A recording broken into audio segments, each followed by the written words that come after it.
Graduate কৰি আছে যিকোনো এটা ডিগ্ৰীৰ পৰা তেওঁলোকে পাব 1000 টকাকে আৰু যিখিনি পোষ্ট গ্ৰেজুৱেট কৰি আছে তেওঁলোকে পাব 2000 টকাকে ফেব্ৰুৱাৰী মাহৰ পৰা তোমালোকে পইচাটো পাবা। নমস্কাৰ বাবুসকল, তোমালোকৰ বাবে ভাল খবৰ আহি গৈছে বাবু আঁচনি। এই বাবু আঁচনি কিমান পইচা দিব, কেতিয়াৰ পৰা দিব, সকলোখিনি তোমালোকে এইটো ভিডিঅ'ত জানিবা।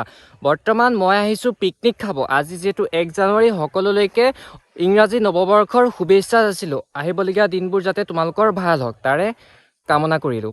এতিয়া মেইন কথাটো হৈছে বাবু আঁচনি আহি গৈছে। অলপ আগতে মামাই পোষ্ট কৰিছে কোনসকল ছাত্ৰ পাব, কিমান পাব, সকলোখিনি কথা তোমালোকক এইটো ভিডিঅ'ত ক'ম আৰু ধুনীয়াকৈ ঘৰ গৈ পেলাই ধুনীয়াকৈ ভিডিঅ' বনাম। সেইবাবে তোমালোকে চেনেলটো ছাবস্ক্ৰাইব কৰিবা আৰু লগৰবিলাকক শ্বেয়াৰ কৰিবা। মেইন কথাটো হৈছে যিখিনি গ্ৰেজুৱেট মানে BA BSc BCom কৰি আছে, first sem, second sem, third sem, মানে য'তে যিয়ে নপঢ়ক কিয় তাত কোনো মেনশ্যন নাই, কৈছে গ্ৰেজুৱেট আৰু পোষ্ট গ্ৰেজুৱেট পঢ়ি থকা ছাত্ৰইহে পাব। ঠিক আছে, ছাত্ৰীয়ে নাপায়, অকল ছাত্ৰইহে পাব তেনেকৈ কৈছে।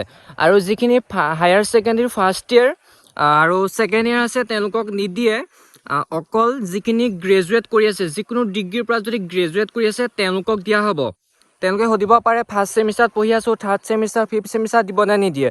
তেওঁলোকে মেনশ্যন একো কৰা নাই, অকল কৈছে গ্ৰেজুৱেট ষ্টুডেণ্টে পাব, অকল ছাত্ৰই। ঠিক আছে, ছাত্ৰী নহয় বাৰু। তাৰপাছত আৰু যিখিনি পোষ্ট গ্ৰেজুৱেট কৰি আছে, ধৰা MA কৰি আছে, মাষ্টাৰ্ছ কৰি আছে এক্সাম্পল হিচাপে, সেই তেনেকুৱা ছাত্ৰই পাব 2000 টকাকৈ পাব। যিখিনি পোষ্ট গ্ৰেজুৱেট কৰি আছে তেওঁলোকে পাব 2000 টকা আৰু যিখিনি স্নাতক ডিগ্ৰী কৰি আছে, মানে যিখিনি বৰ্তমান ডিগ্ৰী কৰি আছে, হায়াৰ ছেকেণ্ডেৰী পাছ কৰি তেওঁলোকে BA ফাৰ্ষ্ট চেমত, থাৰ্ড চেমত, ফিফ্থ চেমত পঢ়ি আছে, তেনেকুৱা ছাত্ৰই পাব 1000 টকা। ঠিক আছে, এইটো হৈছে খবৰটো। বহুত ধুনীয়া খবৰ আনিছোঁ তোমালোকৰ বাবে, সেইবাবে তোমালোকে চেনেলটো ছাবস্ক্ৰাইব কৰিবলৈ নাপাহৰিবা। ঘৰ গৈ পেলাই ধুনীয়াকৈ তোমালোকৰ ভিডিঅ'টো বনাই দিম। বহুতো ছাত্ৰই কমেণ্ট দি আছিলে দাদা বাবু আঁচনিৰ ওপৰত ভিডিঅ' লাগে, সেইবাবে বস্তুটো চালোঁ, মই পাই গ'লোঁ। য'ত আছোঁ বৰ্তমান নেটৱৰ্ক নাই ইয়াত, তথাপিও অলপ আগলৈ আহি পেলাই মই ভিডিঅ'টো কৰিছোঁ বোলো তোমালোকক ইনফৰমেশ্যনটো দি দিওঁ। 1 জানুৱাৰীৰ দিনাখনে গুড নিউজটো দিবলৈ আহিছোঁ। এতিয়া মেইন কথাটো হৈছে বস্তুটো কেতিয়াৰ পৰা দিব, বাবু আঁচনিটো কেতিয়াৰ পৰা দিব। ঠিক আছে, বাবু আঁচনিটো ফেব্ৰুৱাৰী মাহৰ পৰা দিব। ঠিক আছে, এতিয়ালৈকে তাৰিখটো কোৱা নাই, কিন্তু ফেব্ৰুৱাৰী মাহৰ পৰা দিব। আৰু তাতে কৈছে তোমালোকৰ এনুৱেল ইনকাম কিমান হ'ব লাগিব। এনুৱেল ইনকামটো হ'ব লাগিব 4 লাখৰ তলৰ, বছৰি 4 লাখৰ তলৰ, 4 লাখছৰ তলৰ যদি হয় তোমালোকে যোগ্য হ'বা। ঠিক আছে, আৰু বহুতে সুধি আছিলে ইয়াৰ এলিজিবিলিটি ক্ৰাইটেৰিয়াখিনি কি। সেইটোৱে, তোমালোকৰ এনুৱেল ইনকামটো 4 লাখৰ যদি তলৰ হয় তোমালোকে আবেদন কৰিব পাৰিবা। ইনকম চাৰ্টিফিকেট বনালে তোমালোকৰ 1,90,000, 1,80,000 তেনেকৈ আহে বস্তুটো, ইনকমটো আহে। তোমালোকে চিন্তা কৰিব নালাগে, তোমালোকে বিন্দাছ কৰিব পাৰিবা। 4 লাখৰ তলত ইনকম চাৰ্টিফিকেট নোলাবই। তোমালোকে মোৰ ইটো ভিডিঅ' চাবাগে, ডকুমেণ্টছ কি কি লাগে তোমালোকক ধুনীয়াকৈ মই কৈ আছোঁ।